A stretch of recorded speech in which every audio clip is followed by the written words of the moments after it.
Okay, let's see what we've got. Well, number 1 has been done for you. Number 2, the simple way to write that is to say 7 less than or equal to p less than 12.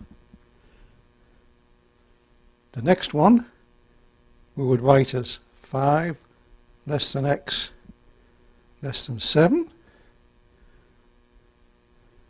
The next one, well, if x is, let me see, if x is less than 4, then it's automatically less than 6. So the second conjunct here is superfluous. We could just write that as x less than 4.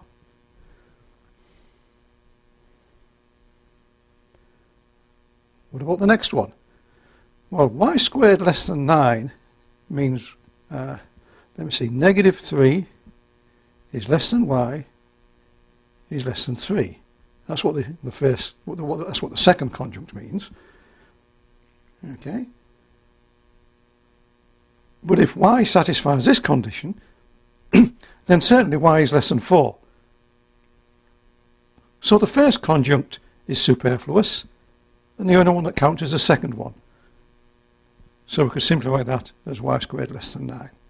Okay, that was just our thinking on the way. What about this one? Well, x is greater than or equal to 0, and it's less than or equal to 0. There's only one possibility, and that's x equals 0.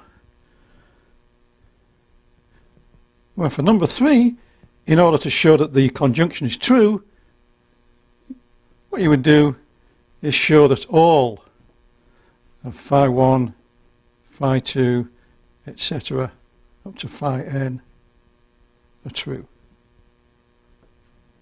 And for number 4, to show that a conjunction is false, is you show that 1 of phi 1, phi 2, phi n is false. So you have to find one of these, at least one of these, which is false, and then it follows that the conjunct is false.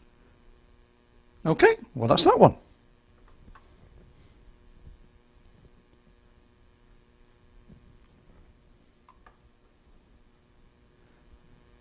Okay, well with part A, if pi is bigger than 10, then it's automatically bigger than 3. So in terms of the disjunct, pi bigger than 3 dominates. That says more. And if we draw a picture, we've got 0, we've got 3, we've got 10. And the first one says that x is to the right of this point, and the second disjunct says that x is to the right of that point, and the disjunction will be true if at least one of them is true, and at least one of them will be true if we start at 3. First of all, only the first disjunct is correct, and then when we get beyond this point, both disjuncts are correct. So that's the first one that works.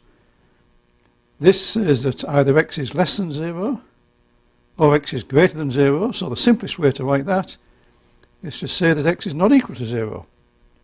It's either less than 0, it's negative, or it's bigger than 0, it's positive. This says that x equals 0 or x is greater than 0. The standard abbreviation for that is x greater than or equal to 0. And once you've got x greater than or equal to 0, that's going to dominate over the first disjunct in terms of a disjunction. So you're going to have x greater than or equal to 0. That makes a more general claim of the two. And for this one, let me make a note that x squared greater than 9, this part, means that either x is greater than 3 or x is less than negative 3. Well, one of these two disjuncts is the one that's here. So this one is superfluous. So that's the one that counts. So x squared greater than 9 is a simple way of saying it. And again, as with the previous case, as with numbers 1 and 2, as I was going through them, I actually articulated what these things are. And these were really just to sort of prompt you to thinking about how you would express them in English. Okay, well that's that one.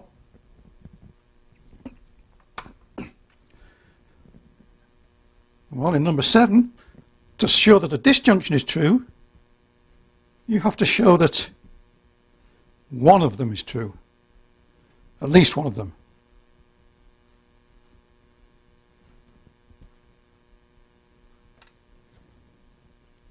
And for number 8, to show that it's false, you have to show that all of phi 1, phi 2, etc. to phi n are false. Okay, well, that's number 7 and 8 taken care of. Right, turning to number 9 now, to say that it's not the case that pi is greater than 3.2 is to say that pi is less than or equal to 3.2. When you negate a strict greater than, you get less than or equal to. To say that it's not the case that x is negative is to say that x is greater than or equal to 0. To say that it's not the, well, these are real numbers from the context of the expression. We can assume that these are talking about real numbers. And for a real number, every real number has a square which is strictly positive with one exception, and that exception is 0. So the only real number for which it's not the case that x squared is strictly positive is x equals 0. The standard abbreviation for not x equals 1 is x not equal to 1.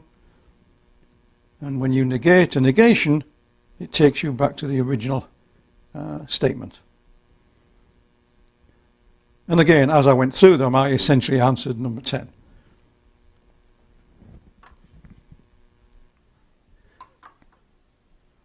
Well, this question is much more difficult than all of the other ones. And the reason is that you take statements in natural language, and they have all sorts of ambiguities, they have nuances, they depend upon context for their interpretation, they depend upon knowledge of the world. And when you try to distill out precise mathematical meanings, there's so much lost that in many cases it's not exactly clear which the right answer is. I don't think that's the case with the first one. I think that's fairly straightforward. That's just D and Y. I think the second one is fairly straightforward too. Okay, the dollar is weak, and as a result, the trade agreement fails. Okay, there's a definite implication in this one, I think. This one, I think this is much less clear. I would be inclined to say that the dollar is weak, and the yen is strong, and there's a trade agreement.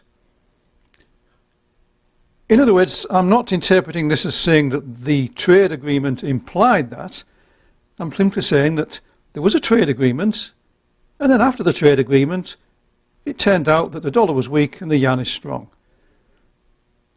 Now you may say, no, this should be interpreted as that this implies that, in which case the alternative would be there's a trade agreement, and as a result, the dollar is weak and the yen is strong. So that would be an alternative. Incidentally, later on, when we look at the way conjunction and disjunction, negation and implication behave, we'll be in a position to examine and analyse the connection between a statement like this and a statement like that. You know, are they equivalent? Are they different? In what way are they different? Okay, let's move ahead. Strong dollar means a weak yen. I think there's a definite implication there. Strong dollar means the yen is weak. Despite, I think that to me that's just a nuance on conjunction actually. I would be inclined to say that's that. The yen is weak, there's a trade agreement, and the dollar is strong. Just a straightforward conjunction of the three. And that despite adds an extra sort of emphasis that it's counter to what one might normally expect. Okay, this one I think is fairly straightforward. If one of them is the case, the other one cannot be the case. I've said that if the dollar's strong, the yen has to be weak. The alternative that you might want to say is if the yen is strong, then the dollar is weak. Again, when we look at the calculus that tells us how negation, implication and so forth interact and affect each other, we'll be able to investigate whether or not that and that are actually equivalent. So bear this example in mind when we come to the next couple of lectures. G, if new trade agreement is signed, dollar and yen can't both remain strong. I think that one's fairly straightforward. If the trade agreement's signed, then you can't have them both strong. Someone's going to win and someone's going to lose. This one, I think, to me, I can only really see one interpretation of this. It's conjunction. T and not D and not Y. You can have the trade agreement, and you can have the dollar falling and the yen falling. Not been strong, not been strong. Again, but I think is just a nuanced way of talking about conjunction. So I would say that was not T and D and Y. The trade agreement fails, and the dollar is strong, and the yen is strong.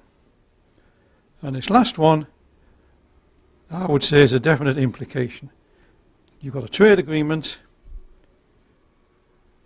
As a result, one of them is strong, but they're not both strong.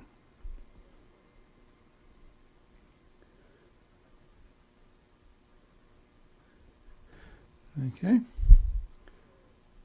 Because of the trade agreement, either the dollar is strong or the yen is strong, but disjunction, of course, can include both, whereas this says only one of them.